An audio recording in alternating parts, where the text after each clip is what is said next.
Please rise for the Chief Justice of India on the stage. Welcome you, sir, to Bhakti Vidyapeeth University. We are proud of you and to see you all here.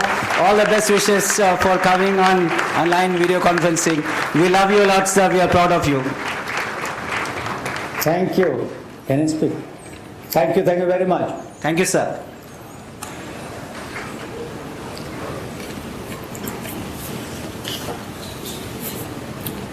Justice S.K. Kaul, Mr. P.S. Narasimha, Additional Solicitor General of Union of India, Dr. Shivaji Rao, Pro Vice Chancellor, Dr. Biswajit Kadam, Secretary, Bharatiya Vidyapeeth, Dr. A.M. Salunke, Justice C.B. Badam, G. Jayakumar, ladies and gentlemen. Before I say anything to you with regard to the moot court competition, I must express my heartfelt condolence for the founder of the institution, late Kadam Saab. I had met him and interacted with him when I had gone to your university on a number of occasions, and his present personality not only impressed me, but I felt he was a man who was dedicated to the cause of education and sacrifice. Today, you are having a competition, a moot court competition, on a very interesting subject relating to human rights. I do not know what kind of problem you have been given, but I am sure all of you are very keen to participate on this topic, which is quite enlightening for everyone.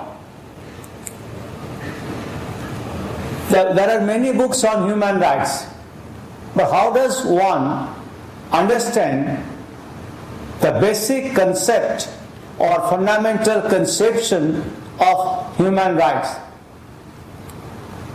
I'll take you to the ancient epic. Hanumanji had gone to the darbar of Ravan by force. At that juncture, he was treated with cruelty, and thereafter, brother of Ravan, Vibhishan, stood up and said, he is an ambassador from another country, maybe from our enemy country, maybe from our enemy, but you have no right, propriety to treat him with indignity or in an inhuman manner. So it was he, as our epics will present, fought against indignity and fought for human rights of a stranger whom they called Dut or ambassador.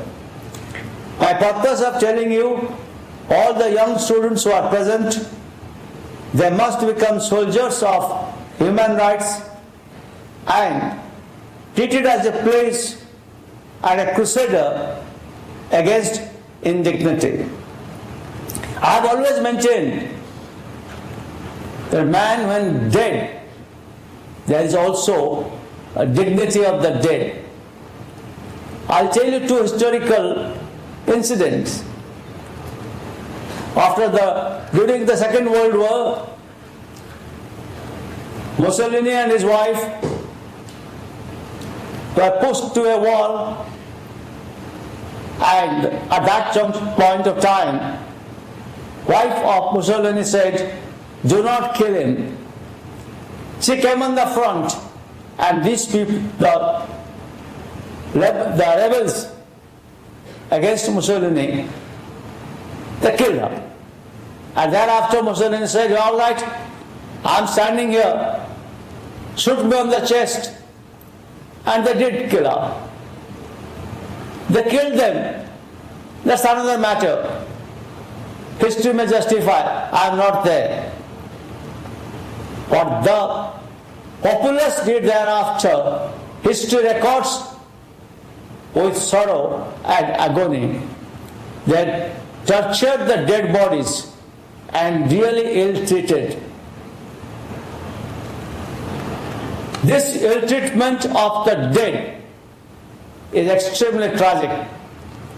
You have no right to treat a man who is dead as if he has ceased to exist as a person. He still exists as a dead person, and therefore you have to show respect, dignity, and a sense of humanity towards him. We have recently penned a judgment. Mr. Narasimha, the Additional Solicitor General, was assisting us.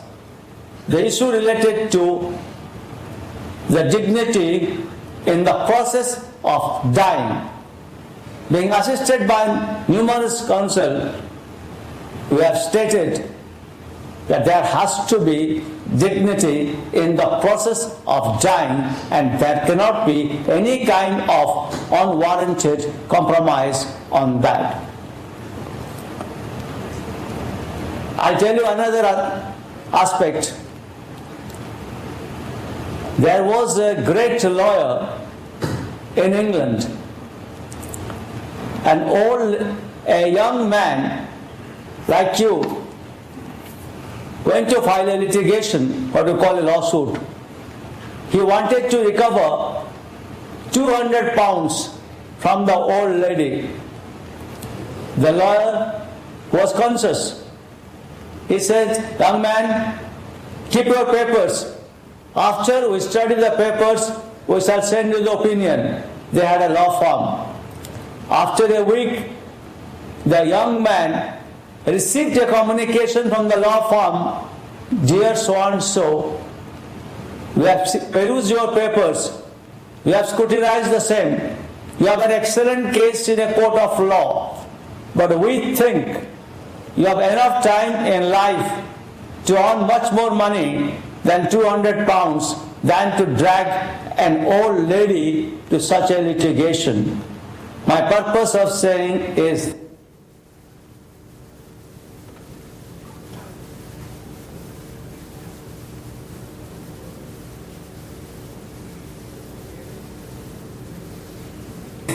a person's human rights in a different way, he or she being old, being dragged to court for nothing. Human rights includes forgiveness also. Human rights includes sensitivity. Human rights includes generosity. And that is why we have got a concept of constitutional fraternity. I am sure you will have a great day today.